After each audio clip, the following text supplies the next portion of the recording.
유명한 목회자이며 신학자인 스페너는 이런 말을 했습니다.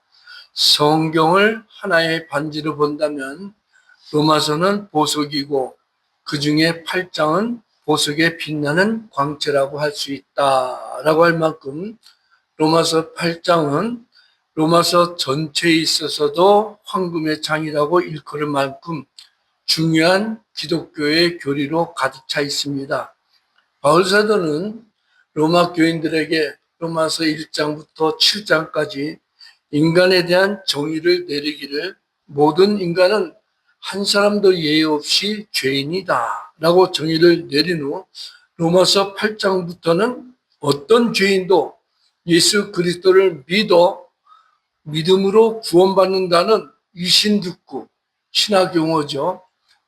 믿음으로 말미암아 구원을 받는다. 또는 이신칭이 믿음으로 말미암아 의롭다고 불려진다라는 교리를 확정했습니다.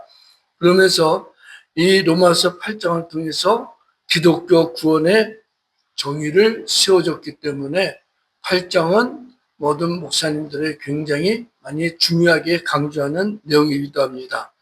바울 사도 자신도 로마서 7장에 보면 자신은 죄 아래 팔렸는데 자신뿐만 아니라 모든 사람들은 죄 아래 팔린 죄인이다.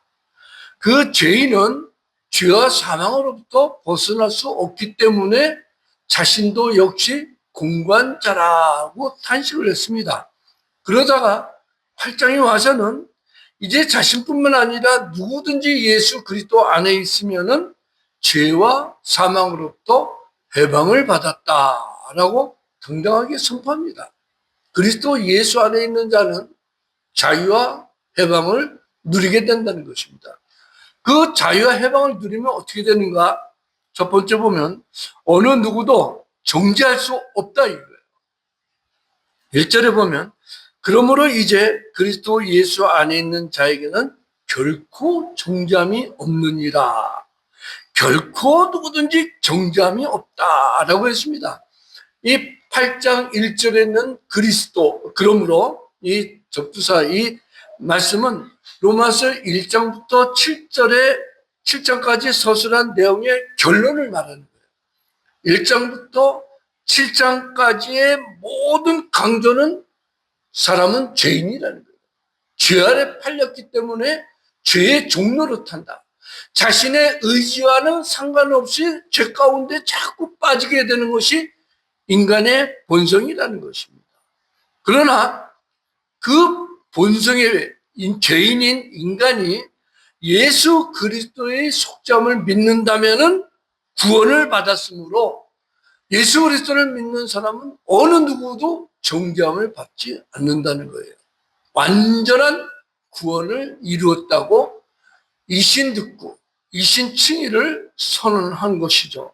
여기에 나오는 정죄함이라는 것은 범죄자에 대한 판사의 선고, 너는 죄인이기 때문에 형벌을 받아야 된다는 처벌, 형벌의 의미를 가진 법정 용어입니다. 그러나 예수 그리스도 안에 있는 믿음의 성도들은 어떤 형벌을 선고도 받을 수 없고 그 어떤 판결도 받을 수 없다는 말입니다. 그렇다면 바울 사도가 왜 그리스도 예수 안에 있는 성도들에게는 결코 정죄함이 없는가? 이 정죄라는 것은 하나님 나라의 법정에서 하나님이 죄를 선포할 때 예수 그리스도의 속죄를 믿은 사람은 무죄. 그러므로 천국에 들어가고 예수 그리스도를 믿지 않는 죄인들은 죄가 그냥 남아있기 때문에 지옥의 심판으로 형벌을 받는 것을 의미합니다. 그 바울 사도는 이미 앞부분에서 모든 사람들은 하나님의 심판을 받고 죄의 형벌을 기록한 판결문이 선고될 수밖에 없는 인간의 현실에 대해서 충분하게 설명했습니다. 얼마나 설명을 했는지 1장부터 7장까지 그 많은 내용이 다 예외 없이 죄인이라는 거예요.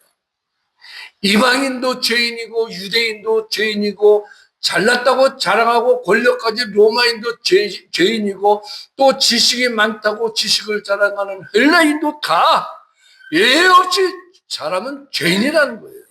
그리고 그 모든 죄인들은 형벌을 받아야 된다고 바울사도는 아예 선고를 해버렸습니다. 이처럼 모든 인간은 아담의 후손으로 선천적으로 죄의 유전을 가지고 태어납니다. 이것을 본죄라고 하죠, 신학적으로는. 그리고 태어나서부터 죽을 때까지는 다 이해 없이 또 죄를 범합니다. 이것을 자본죄라고 합니다. 이러한 본죄와 자본죄를 가지고 있는 사람들은 예외 없이 죄로부터 속박되기 때문에 죄로부터 자유함을 누릴 수가 없습니다. 항상 따라다니는 것이 죄인입니다. 예수 그리스도를 믿는 그리스도인들도 죄를 범하지 않는 것이 아니라 죄를 짓는다 이거예요. 살아가는 생명이 있는 모든 인간은 다 예외 없이 죄를 짓는다.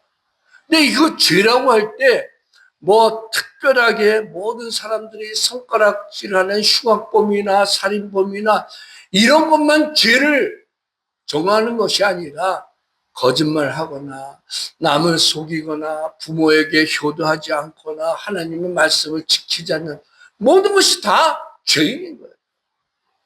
심지어 수근수근대고 남을 비난한 거, 또 심지어 여자들이나 남자들 눈을 헐킨 거, 그 역시 다 하나님 앞에선 죄라는 거예요. 그러니까 하나님의 심판을 받을 때는 크게 사형수만 큰 심판을 받는 것이 아니라 모든 죄는 동일하게 하나님이 죄라고 심판을 내리기 때문에 그 죄인들은 다 예외 없이 지옥의 형벌을 영원토록 받게 되는 것입니다. 그러나 예수 그리스도를 믿고 하나님을 아버지라고 부르는 선택받은 자들은 누구나 다 정죄함이 없는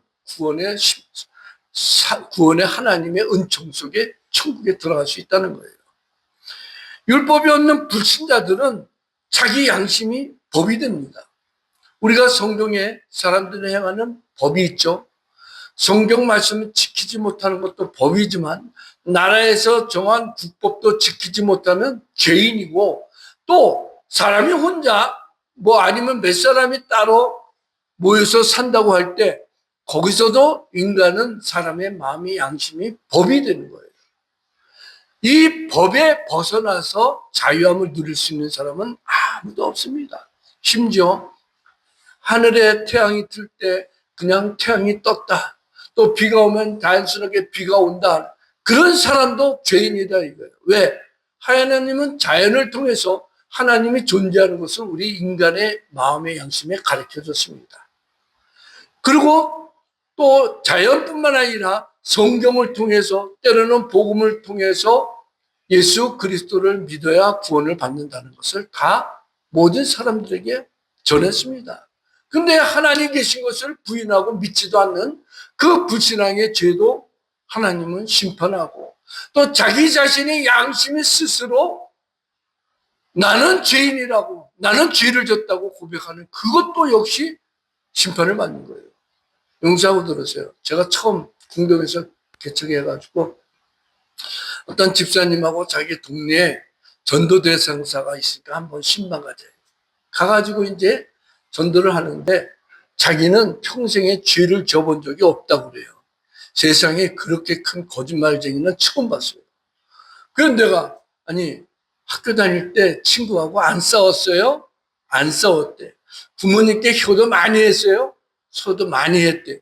거짓말 한 적이 없어요? 그래서 한 번도 없대. 그래서 야, 내가 하나님 앞에 있는 것 같다고 그렇게 비꼰 적이 있어요. 사람이 태어나서 그때 그분이 나이가 60이 넘었을 때요. 죄를 한 번도 안 졌다고 한 그 가장 큰 거짓말쟁이를 내가 만나봤어요. 성도 여러분, 우리 누구라고 얘기 안 하겠지만 학교 다니면서 부모님한테 뭐 책 산다, 노트 산다, 뭐 하고 싹 돈 받아가지고 그 싹 일부분 떼어가지고 자기 간식 같은 거 사 먹은 적이 있을 거예요. 그런 것도 다 죄죠. 공부도 열심히 한다고 해놓고 만화책 보고 학교 간다고 해고 형식적으로만 다 죄라 이거예요. 그 죄인이 예수 그리스도를 믿어 구원을 받았다면은 어느 누구도 죄인이라고 정죄할 수 없다는 거예요.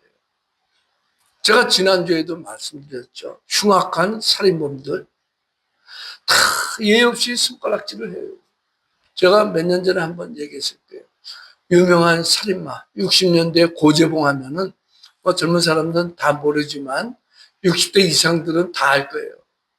이중용 일가를 도끼로 찍어가지고 7명을 몰살했는데 자기 직속 상관이 얼마나 괴롭혔으면은 제대하고 나서 그 사관에 가서 직속 상관을 도끼로 탁 쳐 죽였을까요?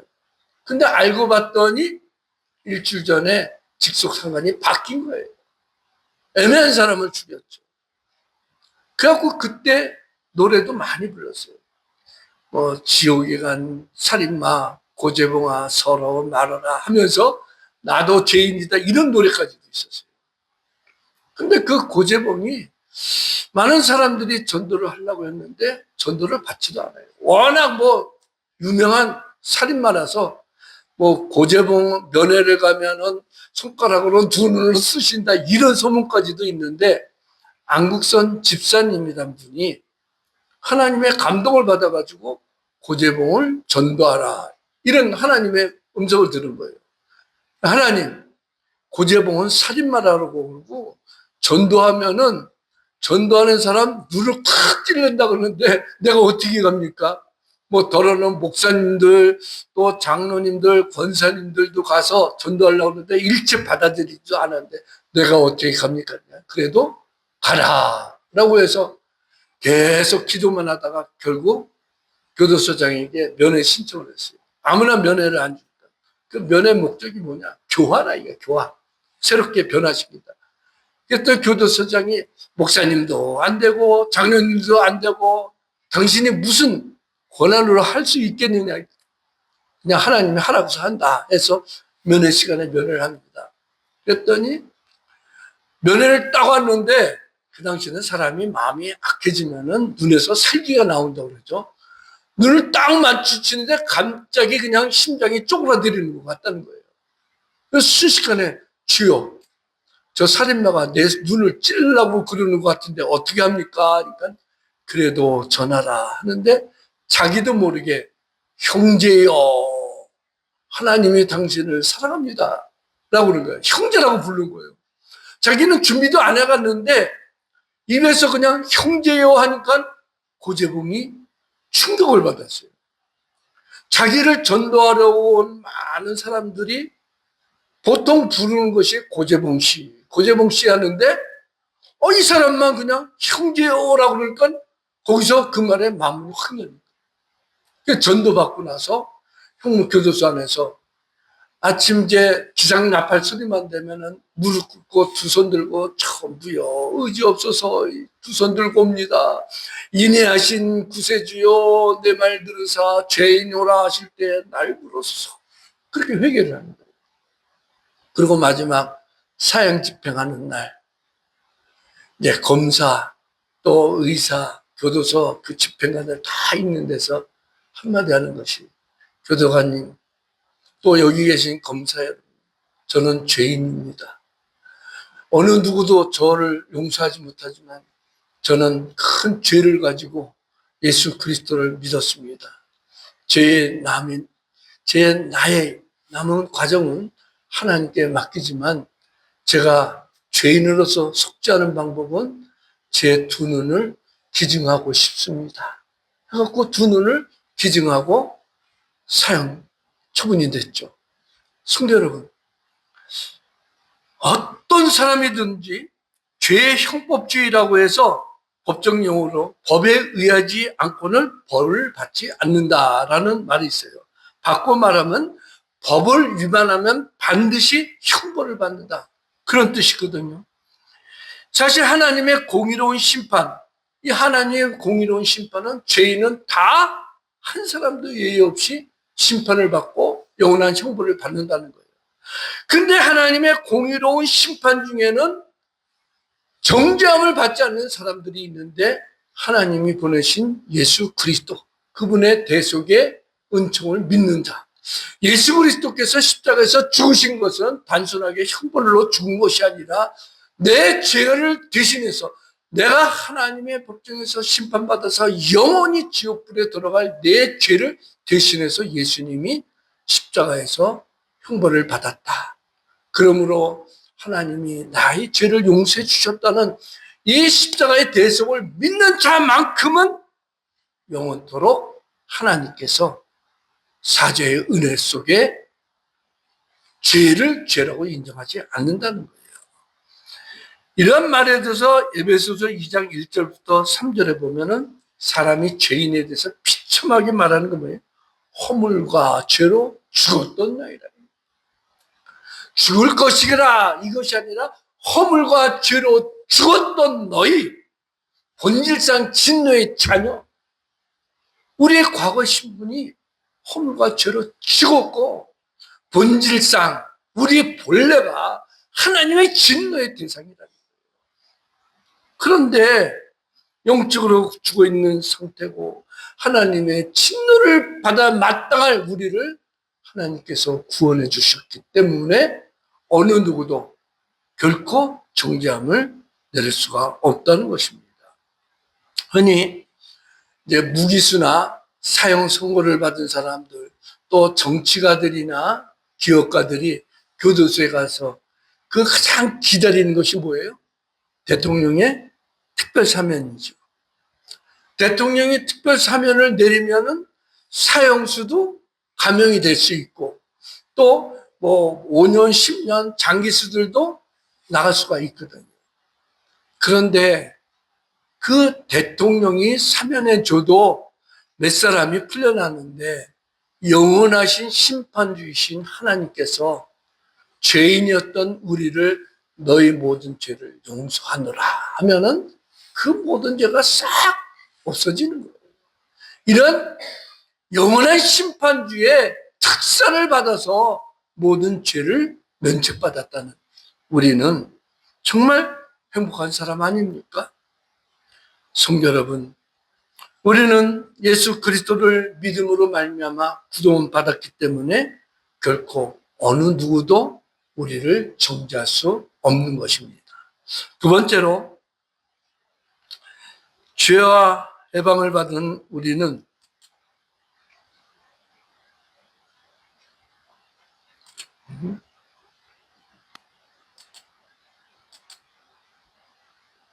자꾸 파워포인트 작업이 이상하게 되네요.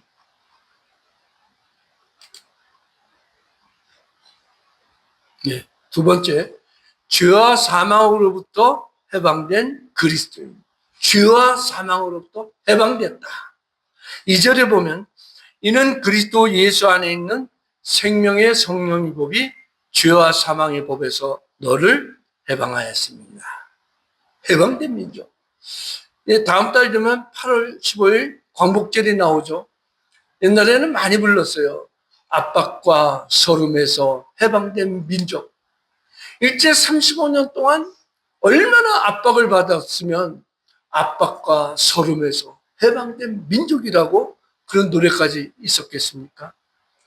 그런데 우리가 해방된 것은 단순하게 뭐 몇 년, 몇십 년 그 죄로부터 해방이 아니라 과거 우리가 태어나기 전서부터 또 태어나서 지금까지 또 앞으로 죽을 때까지의 그 모든 죄를 하나님이 용서해 주셨다는 거예요.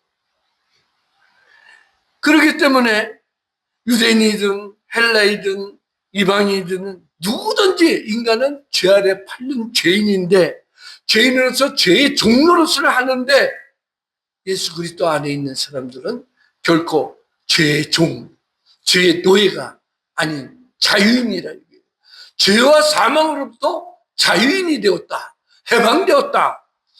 이것이 사죄의 대원칙을 말하는 것인데 하나님으로부터 사죄함을 받은 그리스도인들은 생명의 성령의 법으로 말미암아 죄와 사망의 법에서 해방받았다.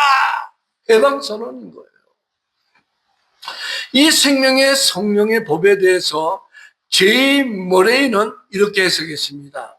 생명의 영이신 성령께서 통제하시고 활동하시는 세력이라고 볼 수 있는데 어려워요. 이상하게 신학자들은 좀 어렵게 생각하는데 저는 아주 쉽게 해석합니다. 생명의 성령의 법이 뭐예요?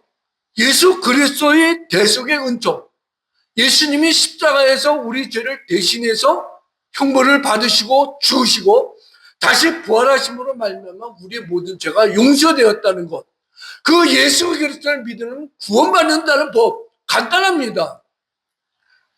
따라서 성령으로 말미암아 거듭난 우리 성도들이 예수 그리스도를 믿어 구원받았다는 법. 이것이 생명의 성령의 법인 거예요. 어렵게 해석할 필요가 없어요. 예수 그리스도를 믿으면 구원받는다는 하나님의 법. 이 법 속에 우리가 있으면은 죄와 사망의 법으로부터 해방받았다는 거예요. 해방자라는 거예요. 이 죄와 사망의 법이라는 것은 제가 해석하는 것입니다. 죄의 값은 사망이라는 하나님의 심판의 법을 말하는 거예요. 죄인은 누구나 다 심판을 받는데 하나님의 심판을 받으면 영원한 형벌이고 하나님의 구원을 받으면 생명의 성령의 법이 적용되면 천국에서 영생을 누리는 것. 간단합니다. 이 해방되었습니다는 것은 뭐 글자 그대로 자유함을 누린다. 이게 자유로운 행동을 어떤 죄의 속박으로부터 누릴 수가 없다는 거예요. 성도 여러분, 우리는 과거 죄의 노예고 죄의 종이었습니다. 그렇다면 이제는 자유로운 자가 되어야 되잖아요. 그 자유가 된다는 것은 율법을 지키는데 이전 날에 죄의 종이었을 때는 억지로 지킵니다. 지금도 유대인들은 율법을 철저히 지켜요. 안식일도 철저히 지켜야 되고 안식일 날 종교인들은 절대 차도 안 다니고 자기들끼리 모여서 하나님을 경배합니다. 심지어 이방인들이나 외국인들이 자기가 사는 거리를 택시 타고 가면 돌 던져요. 안식일을 안 지킨다고. 왜? 죄의 종으로 율법을 지키려고 하기 때문에 그렇습니다.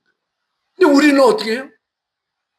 죄의 종으로 하나님의 법을 지키는 것이 아니라 죄의 종으로부터 자유를 받은 하나님의 자녀로서 하나님의 법을 지키는 거예요. 죄를 지키고 예물을 드리고 전도를 하고 선교를 하고 강제로 하는 것이 아니라 하나님의 자녀로 자유롭게 한다. 오래전에 70년대 우리나라 그 당시에는 채널 7이 TBC였어요. 그리고 KBS 1TV가 KBS 지금 2위가 그 당시는 채널 7 TBC 중앙방송이었고 KBS 1이 이제 중앙방송이었는데 거기에 뿌리라는 미국 드라마가 방영이 돼서 아주 엄청 히트를 쳤어요. 미국 자체에서도 시청률이 53% 나올 정도로 엄청난 히트를 친 그 드라마가 있는데 그 제목이 뿌리예요. 알렉스 헤일리가 만든 뿌리라는 소설을 드라마했는데 저도 굉장히 감동 있게 봤어요. 그 당시에는 이제 우리나라에서는 TV였었죠. TBC와 KBS에서 같이 방송했는데 물론 시차를 두고 헤일리는 자신의 흑인으로서 족보를 찾아가는 거예요. 근데 족보를 찾다가 외가측 족보를 찾기 시작해서 찾아간 것이 지금의 잠비아예요. 아프리카 잠비아. 거기에서 자기의 조상 이름을 찾는데 그 조상 이름이 쿤타킨테예요. 지금도 기억이 나요. 쿤타킨테 하면 그 당시에 유명한 흑인 노예였어요. 쿤타킨테가 그 족장들의 그 나이 많은 사람이 거긴 책이 없고 글이 없으니까 외우는 거예요. 자기의 1대 조상, 2대 조상, 3대 조상 그 전에 내려온 그 뿌리, 족보를 그 하나하나 외워가지고 알렉스 헤일리에게 얘기해 주는 거죠. 그러다가 자기 조상 중에 누구 하나가 노예로 팔려갔다. 그 사람이 쿤타킨테인데 쿤타킨테가 미국에까지 팔려와가지고 노예 생활하는 거. 거기서 이제 그 쿤타킨테의 일대기를 소설로 쓰기 시작한 거예요. 이 쿤타킨테와 그 시대 노예들이 얼마나 백인들에게 학대를 받았는지 그 드라마를 본 사람들이, 백인들이 자기들이 어른들, 뭐 아버지, 할아버지 시대죠. 너무나도 부끄러웠다는 거예요.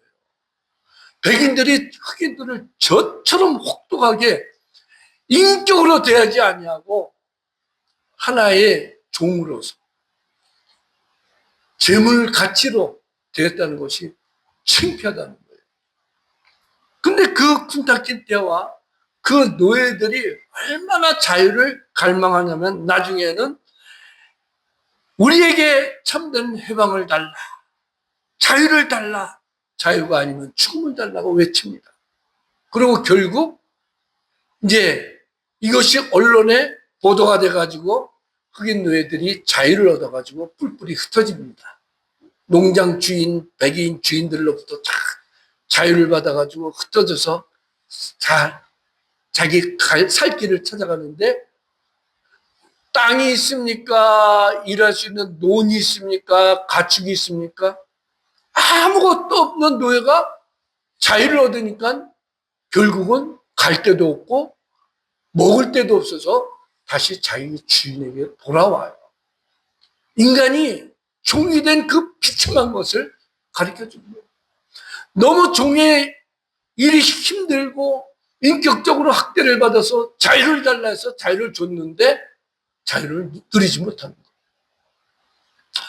저는 그 드라마를 보고 제 혼자, 그 당시에는 그냥 감동으로 봤지만 지금 요새 다시 깨닫는 건 그 흑인 노예들이 자유를 찾아갖고 자기들 가는 길에 뿔뿔해졌다가 다시 노예로 돌아오는 것이 뭐냐 이거예요. 인간의 죄. 죄에 빠진 인간의 모습이 그렇다는 거예요. 항상 죄의 노예가 돼서 다시는 죄를 짓지 말아야지. 내가 다시는 경건하게 살아야지. 부모님 말씀 잘 들어야지. 이제 신실하게 살아야지. 다짐을 해도 그것이 안 되는 것이 왜 그래요? 죄의 종이 없기 때문이에요.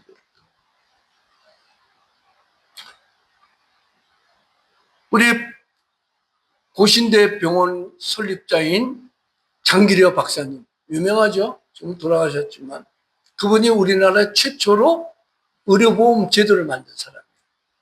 그 보건병원 중심으로 해서 가난한 사람들에게 일일이 찾아가면서 미래를 위해서, 아플 때를 대비해서 미리 의료보험비를 조금 내라. 그런 병원에서 내고, 그러면 당신은 고칠 수 있다. 처음 시도한 게 장기려 박사님이에요. 외과 의사로서 김일성, 그 당시 이제 북한 수상이죠. 인정을 받을 정도로 의술이 뛰어납니다. 그러다가 6.25 때 내려와서 부산에서 천막을 치면서 병원을 세웁니다. 그 장기려 박사님의 회고록에 보면 세 가지 큰 기쁨이 있었대요. 일생에. 첫째는 1945년 8월 15일 해방되었을 때 우리 민족이 일본의 압제로부터 해방되었을 때 그 기쁨, 정말 하늘을 날고 싶은 그런 자유를 누렸다. 너무나도 기뻤다. 그 다음 두 번째 기쁨은 아내가 아들을 낳았을 때 그 기쁨은 8.15 해방보다도 더 기뻤다는 거예요. 그 세 번째 기쁨은 뭐냐? 내가, 죄인이었던 내가 예수 그리스도를 믿어 구원받았다는 거. 그것을 믿게 됐고 그 구원의 확신을 받았을 때의 기쁨은 8.15 해방과 아들을 낳았을 때의 기쁨보다도 더 감동적이었다는 거예요. 성도 여러분, 모든 사람들은 예의 없이 죄짐에 눌려 있습니다. 더러는 일에 눌려서 일에 시달리고 또 더러는 술의 종이 되어서 알코올 중독자가 되고 더러는 도박에 빠져가지고 도박 중독자가 되고 더러는 게임에 중독되고 다 뭐예요? 종이라 이거예요. 죄의 종. 도박 중독자들 보면은 자기가 하는 이 일을 벗어나고 싶어서 심지어 손가락을 자르기도 해요. 그 손가락 자르고 그 다음에는 뭐예요? 다른 손가락 가지고 또 도박장에서 하고 있어요. 왜 그래요? 죄의 종이기 때문에. 그러나 우리 그리스도인들은 모든 중독에서 해방되었습니다. 오히려 자유를 누려가지고 전에는 강제적으로 또는 내가 어쩔 수 없이 죄의 종이 되어서 죄를 범했지만 이제는 죄와 모든 사망을 벗어나서 하나님의 자녀로서 자유를 누린 거 아닙니까? 이런 자유가 어떻게 여러분 노력으로 받은 것입니까? 절대 아니죠. 예수 그리스도. 하나님께서 예수 그리스도를 통해서 우리를 자유롭게 한 것입니다. 그것이 뭡니까? 바로 세 번째로 율법의 요구로부터 자유인이 된 그리스도입니다. 율법의 요구. 3절에서 4절에 보면 율법이 육신으로 말미암아 연약하여 할 수 없는 그것을 하나님은 하시나니 곧 죄로 말미암아 자기 아들을 죄 있는 육신의 모양으로 보내어 육신의 죄를 정하사 육신을 따르지 않고 그 영을 따르게 행하는 우리에게 율법의 요구가 이루어지게 하려 하심이니라. 하나님께서 이전날에 죄와 사망의 법의 종이 된 모든 하나님의 자녀들이 율법의 요구를 이루질 못하는 거예요. 율법의 요구가 무엇입니까? 죄값 내놔라는 거예요. 율법의 613가지 율법 중에 한 가지라도 그 법을 지키지 못하면 613가지의 모든 율법을 못 지킨 거예요. 그 율법의 요구가 뭐냐? 죄의 삭은 사망이라 이거예요. 결국 모든 사람들은 죄의 삭인 사망, 율법의 요구를 들을 수밖에 없는데 하나님은 예수 그리스도를 믿는 그리스도인들을 통해서 율법의 요구를 이루셨다는 거예요. 어떻게 이루느냐? 여러분 모두 율법의 요구인 죄의 삭인 사망의 형벌을 받아야 됩니다. 영원한 지옥의 형벌을 받아야 되는데 하나님께서 자기 외아들 독생자 예수 그리스도를 사람의 모양으로 이 땅에 보내셔가지고 율법의 요구대로 십자가에서 죄의 형벌을 받게 하셨다는 거예요. 그래서 우리는 예수 그리스도께서 우리 죄를 대신해서 십자가에서 율법의 요구인 죄의 삭인 사망을 대신 예수님이 받게 하셨기 때문에 우리는 율법의 요구로부터 해방된 자유잖아 이거예요. 성도 여러분, 이 말씀을 참 주의 있게 들어야 돼요. 예수님이 죄 있는 육신의 모양이라고 하는 것은 원본과 같이 오셨다. 우리의 모양이 원본이 뭐예요? 죄로 말미암아 타락한 인간의 모습. 그대로 예수님이 오셔가지고 우리의 모든 죄의 모습을 가지고 십자가에서 대신 죽으셨기 때문에 이제 율법의 요구로부터 우리는 자유함을 받게 됩니다. 루터의 종교개혁 3대 논문 중에 세 번째 논문인 그리스도인의 자유라는 것이 있어요. 참 중요합니다. 그리스도인이 자유.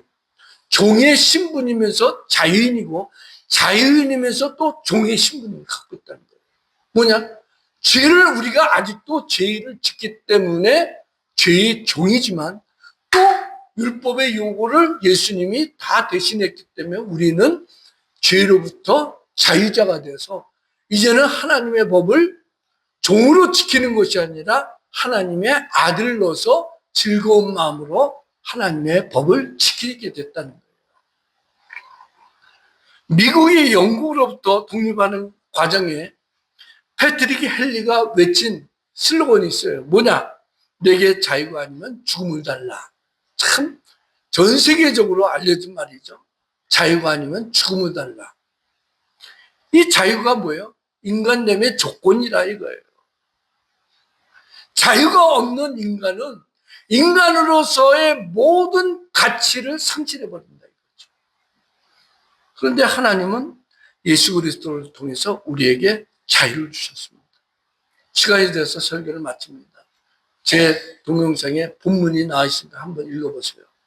성도 여러분, 인간은 절대로 자기 스스로 독립할 수가 없습니다. 왜 그럽니까? 죄의 종이었기 때문입니다. 그런데 하나님은 우리에게 예수 그리스도를 통해서 자유를 주셨습니다. 자유 안에서 하나님의 자녀로서 우리가 해야 할 도리는 뭐예요? 죽는 날까지 그리스도 예수 안에서 오직 믿음으로 살아야 된다는 것입니다. 기도하겠습니다.